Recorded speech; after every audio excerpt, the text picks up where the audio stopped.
morning students. Now in today's lecture we will discuss some more examples और MCQs, कुछ हटके MCQs, अलग तरह के MCQs related to circular motion आज के लेक्चर में हम डिस्कस करने वाले हैं।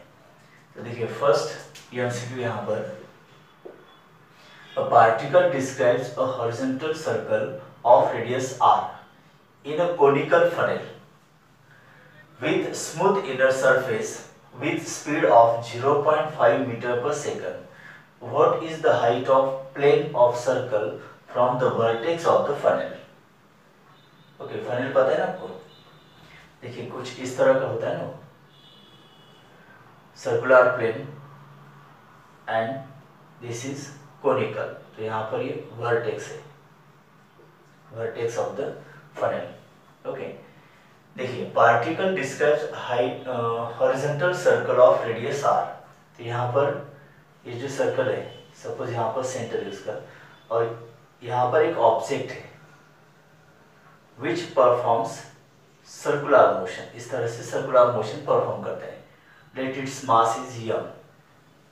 ओके, तो with smooth inner surface with speed of, ये पार्टिकल यहाँ पर हॉरिजॉन्टल सर्कल मतलब एक्सट्रीम हाइट पर यहाँ पर ये पार्टिकल सर्कुलर मोशन परफॉर्म करता है। ओके, एंड इसकी रेडियस कितनी दी यहाँ पर, दिस इज स्मॉल r, यहाँ पर ये स्मॉल r है। With smooth inner surface with speed of, तो इसकी जो स्पीड है मतलब tangential speed metre per second है इसका यूनिट, इसलिए tangential speed 0.5 metre per second. What is the height of plane of circle from the vertex of the plane. देखिए ये जो सर्कुलर पाथ है मतलब ये सर्कुलर प्लेन हो गया।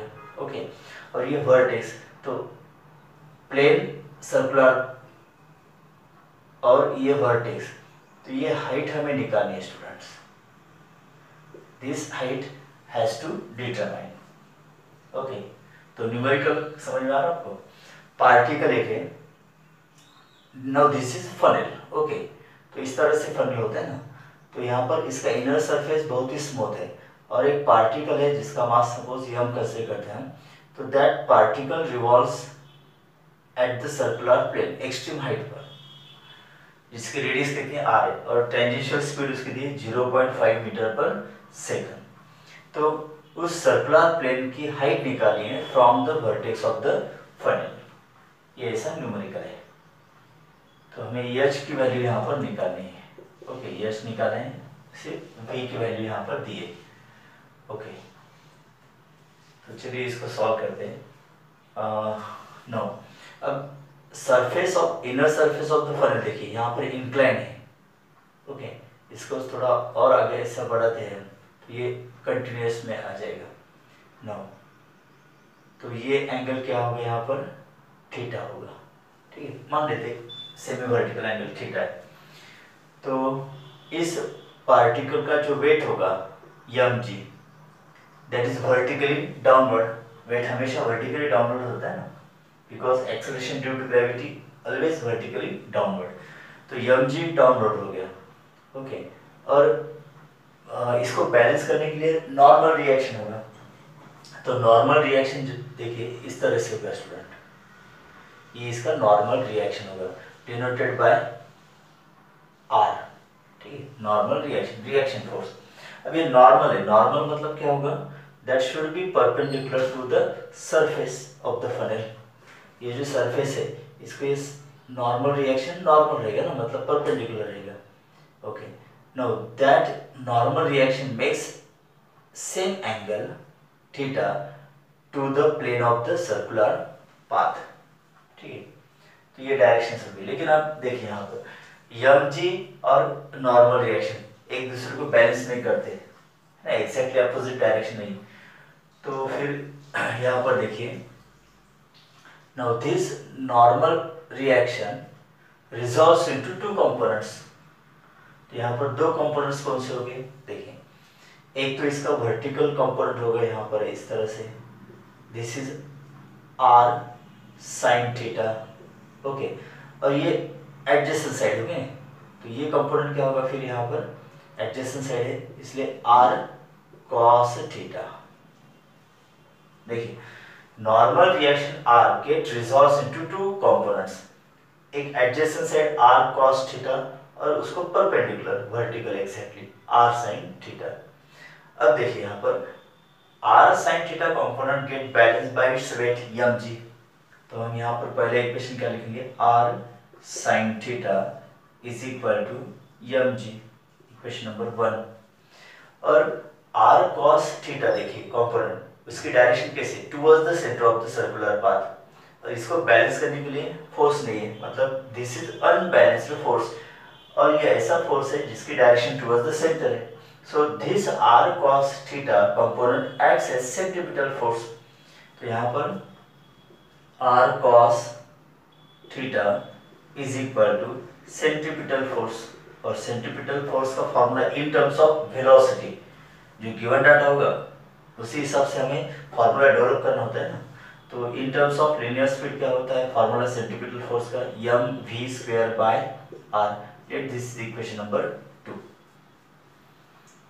चलिए अब यहाँ पर डिवाइड इक्वेशन 1/2 अगर करते हैं हम, देखिए r sin theta divided by r cos theta is equal to mg divided by mv² by r।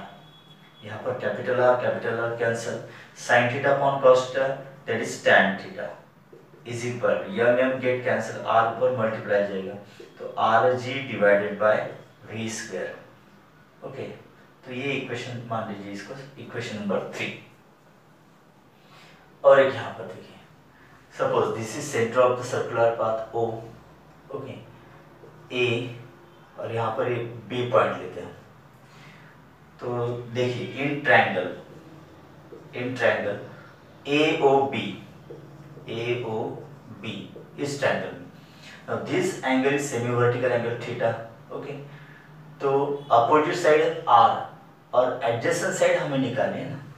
देखिए गिवन डाटा वेलोसिटी है, सिर्फ v की वैल्यू दी है ना, और हाइट निकालनी, मतलब हमें यहाँ पर v और h के बीच फॉर्मूला पहले निकालना होगा, डेरा करना होगा। इसलिए देखिए यहाँ पर एक लिंक आ गई tan थीटा, तो इस ट्रायंगल में देखिए AOB ट्रायंगल, देखिए यहाँ पर ये राइट एंगल है, राइट, तो थीटा के सामने की साइड कौन सी है, OB दैट इज R, और OA दैट इज हाइट, मतलब opposite side upon adjacent side, तो कौन सा फंक्शन लेंगे हम, tan थीटा। तो in triangle AOB tan theta is equal to opposite side OB, okay OB divided by adjacent side OA, तो this is R by H, equation number 4।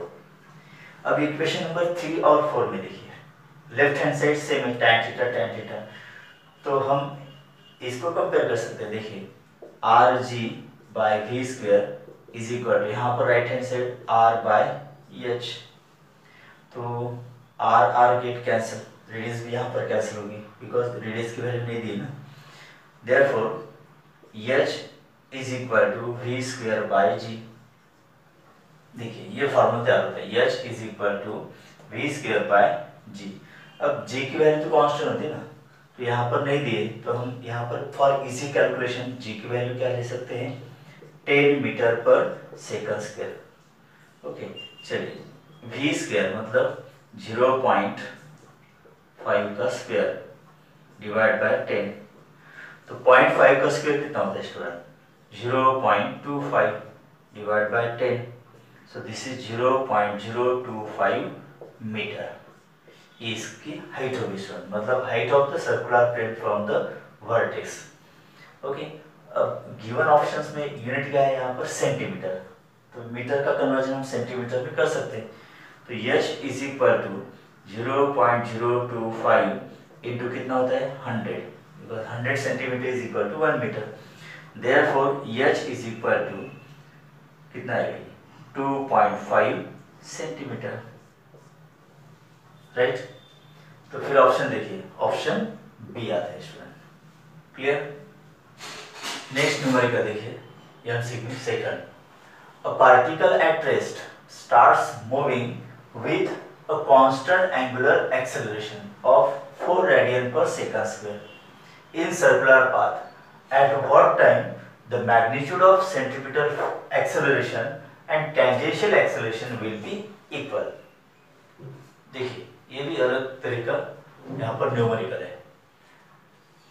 Particle at rest मतलब initial velocity zero होगी इसकी, moving with constant angular acceleration. Angular acceleration का symbol क्या होता है? Alpha. Alpha is equal to 4 radian per second square, ये value दी है ना, in circular path. At what time the magnitude of centripetal acceleration.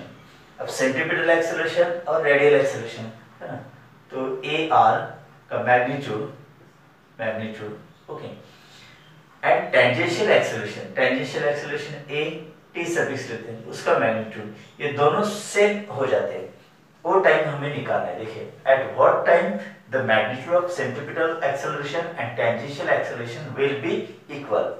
A R मतलब radial acceleration that is centripetal acceleration, और ए टी मतलब tangential acceleration okay.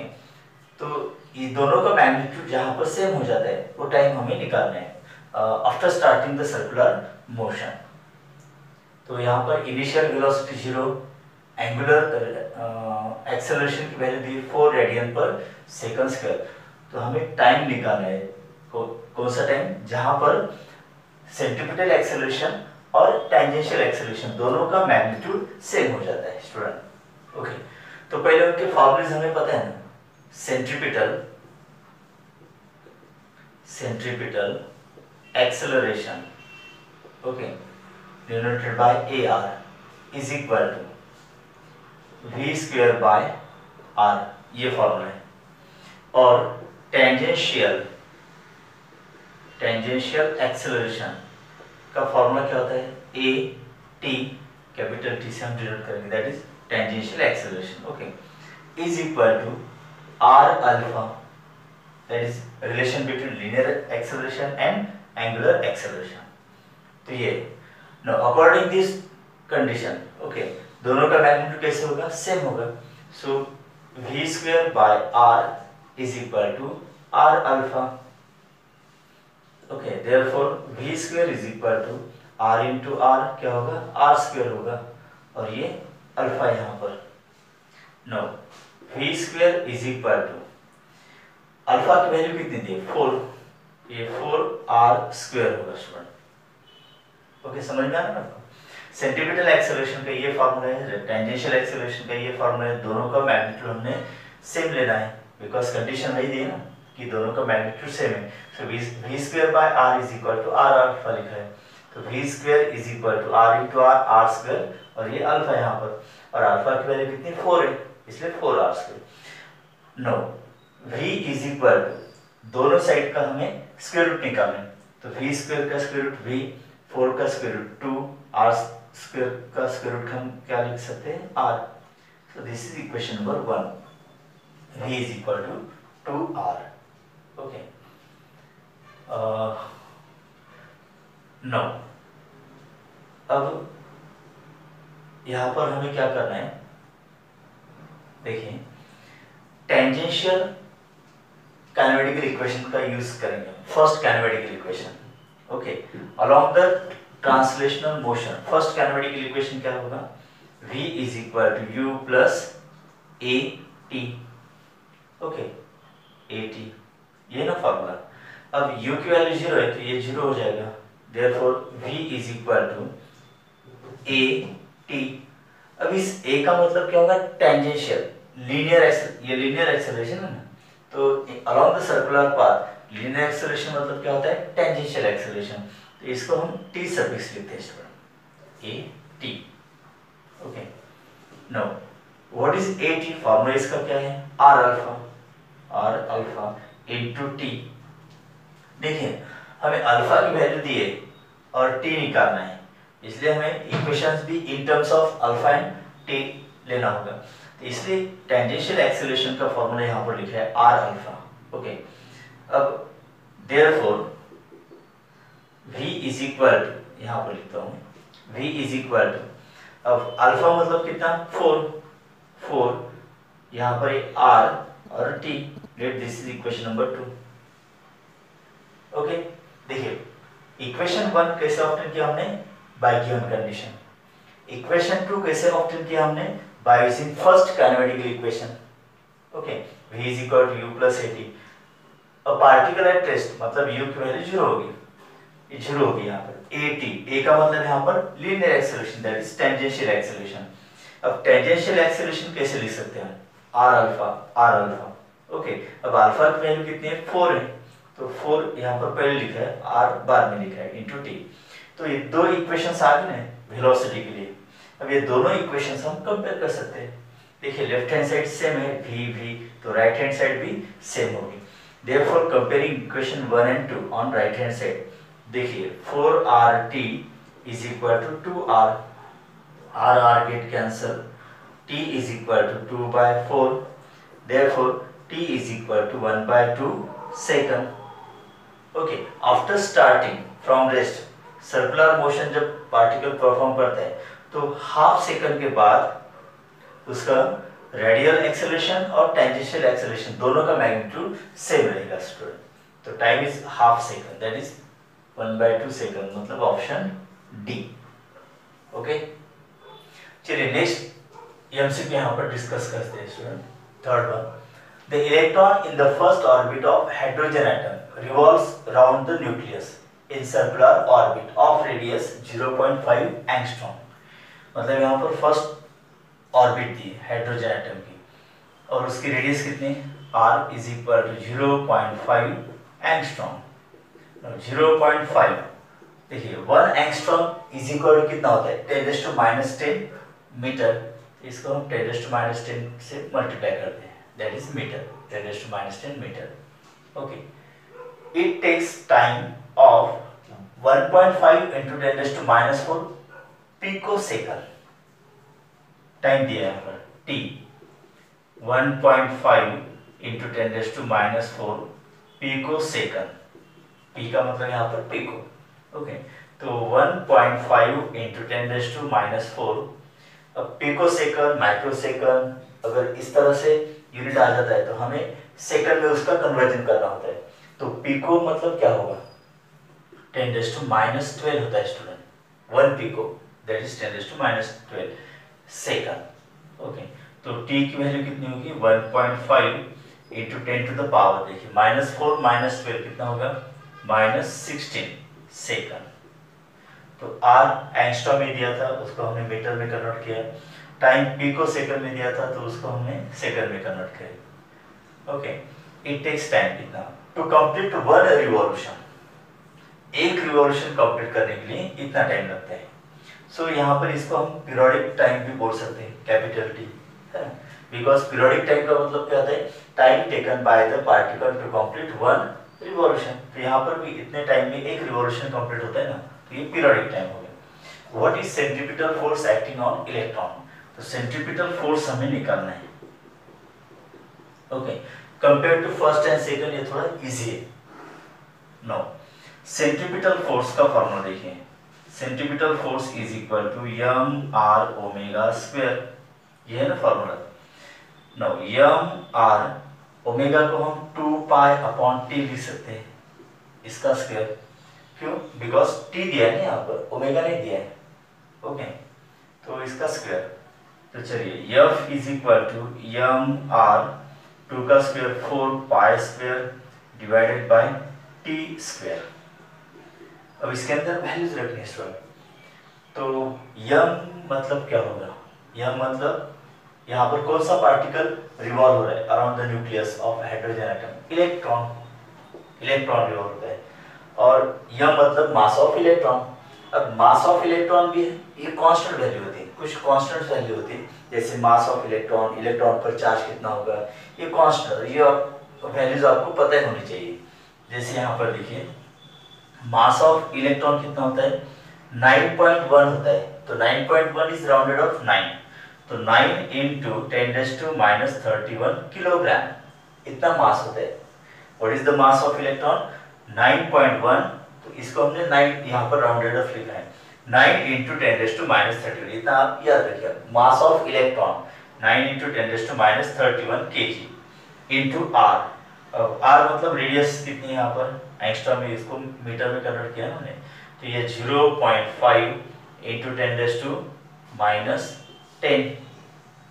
Okay, into 4, ये 4 pi square, okay. तो pi square की value होती है 10 student, okay. देखिए यहाँ पर पाई की वैल्यू कितनी होती है 3.14, पाई स्क्वायर मतलब 3.14 का स्क्वायर जो कि 9.8596 होता है, ओके। तो pi square is equal to 10 हम कंसीडर करते हैं फॉर इजी कैलकुलेशन। जैसे g की value acceleration due to gravity की value 9.8 metre per second square, जिसको हम राउंडेड ऑफ 10 कंसीडर करते हैं स्टूडेंट। उसी तरह से 9.8596 है, इसलिए राउंडेड ऑफ 10। तो जहां पर भी इसके बाद देखिए g और पाई स्क्वायर, ये अगर न्यूमरेटर और डिनोमिनेटर में आ जाते तो दोनों की वैल्यू 10 10 है, तो कैंसिल हो सकते। तो पाई स्क्वायर की वैल्यू एक्चुअल में अगर लेते हैं तो 9.8596 ये होती है, लेकिन हम rounded off for easy calculation कितना वैल्यू लेते हैं इसके 10 लेते हैं, इसलिए g पाई स्क्वायर की वैल्यू यहाँ पर हमने 10 रखी है, डिवाइड बाय टी स्क्वायर। अब टी स्क्वायर मतलब ये पूरी वैल्यू यहाँ उसका स्क्वायर लेना है, ओके। तो 1.5 इंटू 1.5 डबल लेना है स्क्वायर इसलिए, और ये कितना होगा स्टूडेंट 10⁻⁻16 इंटू 2 -32 होगा। इसको कंप्लीट करना है अब हमें, ओके। देखिए यहाँ पर ध्यान से, ये पॉइंट के बाद एक ही डिजिट है, यहाँ पर भी पॉइंट के बाद एक ही डिजिट है, तो यहाँ पर पॉइंट अगर कैंसिल कर देते मतलब डेसिमल पॉइंट तो 5/15 हो जाएगा ना, तो 5 3 × 15, ओके। तो इस तरह से होगा ये। देन देखिए फिर से 3 3 × 9, राइट। और फिर से क्या होगा देखिए यहाँ पर, देखिए 1.5 का डबल कितना होता है 3, तो यहाँ पर ये इसको 2 लिखेंगे हम। 1.5 इंटू 2 कितना होता है 3 होता है ना। अब F इज इक्वल टू, बचे वाली क्वांटिटीज कौन कौन सी देखिए, यहाँ पर 2 बचा है ना, 2 और ये 4 और 2 का मल्टीप्लिकेशन 8 होगा इंटू 10 का पावर। अब ऊपर देखिए 10⁻31 है, 10⁻10 है, कितना होगा 10⁻41, ओके। और ये 10 है यहाँ पर, इसका पावर +1 होता है, तो ये -31 -10 -41 और +1 मतलब ये कितना होगा -40 होगा स्टूडेंट, है ना, इंटू 10⁻। अब डिनोमिनेटर में देखिए 10⁻32, इसको ऊपर लेके आइए, तो ये क्या होगा 10⁻+32 होगा, साइन चेंज होगा उसका, हाँ। Therefore centripetal force is equal to 8 into 10⁻40 और 10⁻+32, तो कितना रहेगा स्टूडेंट 10 रहेगा -8, और ये सेंटीमीटर फोर्स है ना, फोर्स का यूनिट होता है न्यूटन। ये आंसर चेक कर लीजिए कहाँ पर है, 8 इंटू 10⁻8, 8 इंटू 10⁻8 मतलब डी ऑप्शन, ओके स्टूडेंट्स।